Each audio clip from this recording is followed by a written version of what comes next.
Nifty और Sensex में पिछले कुछ हफ्तों में काफी वोलेटिलिटी देखने को मिला है। पर आगे क्या? आगे के साल में 2025 में क्या सेंसेक्स फिर से बनाएगा नया record? Hello and welcome, my name is Shruti Sarkar and you are watching Good Returns. और आज हमारे साथ जुड़े हैं Trivesh D, C O O Trade Genie. Welcome Trivesh. Thank you, Shruti. What a pleasure being here.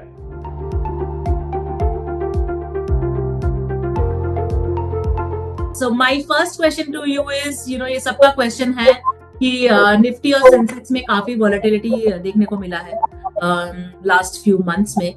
और अब यही क्वेश्चन है कि आने वाले साल में 2025 में आपका फोकस क्या है फॉर निफ्टी एंड सेंसेक्स? पहली बार I think the market in the last 5 years has seen a drawdown, and for such a long time. इतना बड़ा समय के लिए we have seen markets going down, which we have not seen after COVID at all. So it's a good realization सबके लिए कि markets don't go only one way. There is also a downside and there is an upside. So it's a very healthy correction that has happened in the market. We expect this correction going forward to remain for some more time. But I think overall for a 2025 outlook, I think we are extremely bullish, very positive about the markets. We are expecting earnings to pick up. Quarter 2 was a little slow, but we expect quarter 3, quarter 4 to do much better. And I think the outlook for 2025 remains extremely positive and optimistic. And we believe that markets are going to bounce back from the current levels. They are at a very good support. But अभी यहाँ से हम लोग को लगता है कि यहाँ से मार्केट ऊपर जाने का लगता है हमें. So I think it's going to do well. Second thing, which is the broader point, is on how the global factors are affecting India, whether it is wars or it is high interest rates in other countries. I think those are affecting India with the US coming into the picture with the new president. Those policies are also impacting. So I think those are also currently getting factored into the current markets, and they'll all take into consideration and do well in the coming few months. Trivesh, अगला सवाल मेरा ये है कि next 3 महीने के लिए कौन कौन से sectors will be very hot and looked at? आपका क्या रिकमेंडेशंस रहेगा? तो आई थिंक सब लोगों को suddenly SMEs and IPOs has suddenly picked up interest. सबकी नजर वहां पे तो है ही है. We have seen some mega listings even today. Some of the IPOs that have gone live today, they have seen a 60 and 40% listing day gains already. तो IPO पे सबकी नजर तो है, and it is agnostic of the sector. It is not a sector, but generally SMEs का interest लोगों में बहुत बढ़ गया है. The risk is also extremely high, but the reward also people को लगता है कि is going to be extremely high.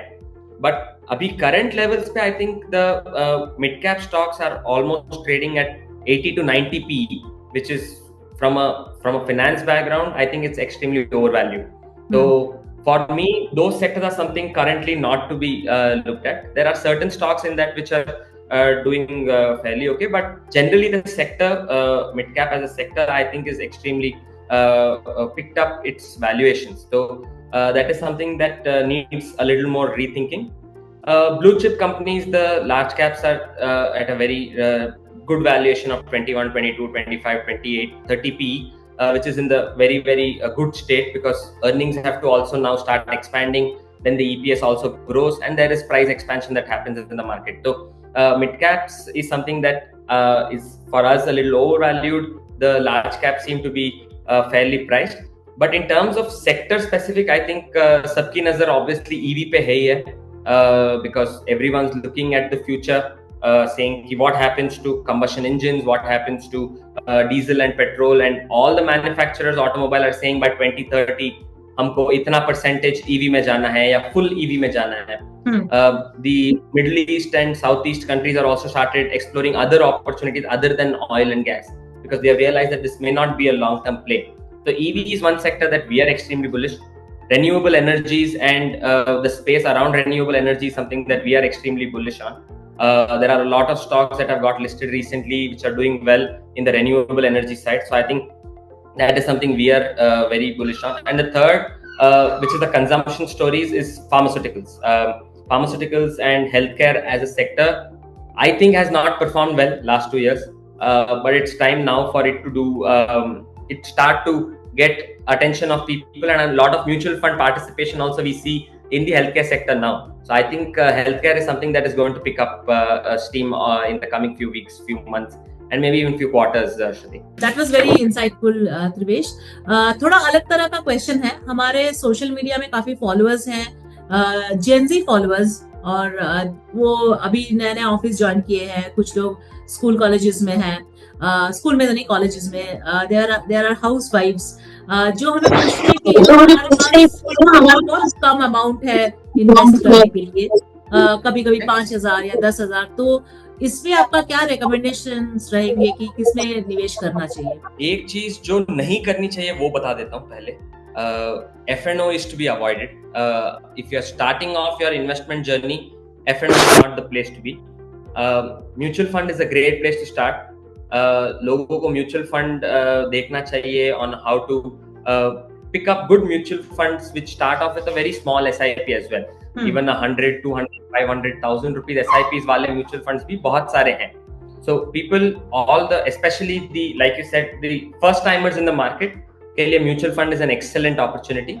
There are a lot of ETFs also which are available, which help people invest smaller chunks of money into the markets directly. Direct stocks is not something that I would recommend if they are a first timer, because it requires a lot of time, effort, dedication in terms of learning and updating yourself on stocks and their businesses. So mutual fund and ETFs is definitely the place to be. The other thing is that they should also first and foremost start looking at savings, because while हम लोग सब investment की बात करते हैं, you should also have a small amount of liquid cash available with you at any given point of time. And I think that's a very important thing for Gen Zs, especially आजकल के जो so-called influencers are selling dreams कि you can become rich overnight, 10 दिन में पैसा double, etc. Those are all not realistic, Shruti. We have been in this market far too long to realize those are not achievable. So let's have a very, very conservative approach towards this. Have a very, very stable but secured approach to this, saying that we will earn that 10, 12, 15% and do well with our money. And start small with mutual funds, start with smaller SIPs and gradually increase them. Very nice, Trivesh. I think this is a very important and serious topic that probably we should discuss more. कि quick success, quick money, there's always a bigger risk. और influencers का बहुत सारे लोग हैं जो कि our regulators are also looking into this. लेकिन this should probably be the theme of 2025. That how to avoid wrong, misleading statements. I couldn't agree more with you, Shruti, on that. I think we are extremely, extremely scared of this entire piece because people get influenced very quickly. Right. It's an fortunate and an unfortunate thing that it happens. But when it comes to money matters, you need to do your own research. You cannot depend on somebody else saying do this, do that, because it's finally your hard-earned money that's going to go, if it's going to go. It's not the influencer's money. So I think this cross-selling and mis-selling that's happening, like you rightly said, needs to stop. Regulators have been extremely active on this front, brought in a lot of regulations recently. It impacts the brokers and us as revenue for TradeGenie. Obviously, it's not a good thing business-wise, but as an investor myself in the market, I think it's very important that the regulator takes care of this piece on the influencers and how you can regulate them, and to ensure that people don't lose their money in this get-rich-quick scheme. Before I let you go, one last question.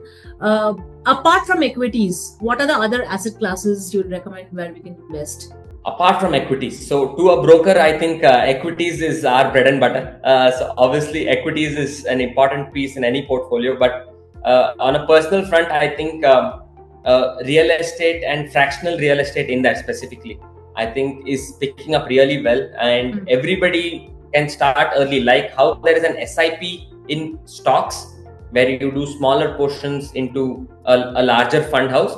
There is this entire concept of sachetization in real estate where you can own fractional ownership of real estate. I think that's a very important asset class which a lot of people miss because real estate is scary. लोगों को लगता है यार इतना documentation, so much is to be done. Who will take care of the property, a physical asset? But I think with these REITs that are coming, the small and medium REITs, I think it's a very good play that people should look at. I think the first SM REIT got listed a week or maybe 10 days back. So that's a great opportunity. Second is obviously both physical and digital gold.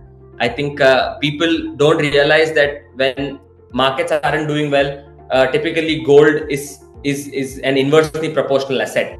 So while this is not held true, maybe after COVID things have changed, but historically gold and markets used to be inversely proportional, and for that gold is a great hedge to always hold on to. Whether physical, you want to do SGBs, you want to do ETFs, you want to do digital gold in whatever form, but gold is always a nice asset to hold on to. So for me, I think it's real estate and gold, which especially fractional real estate is an excellent piece to continue to hold, Shruti.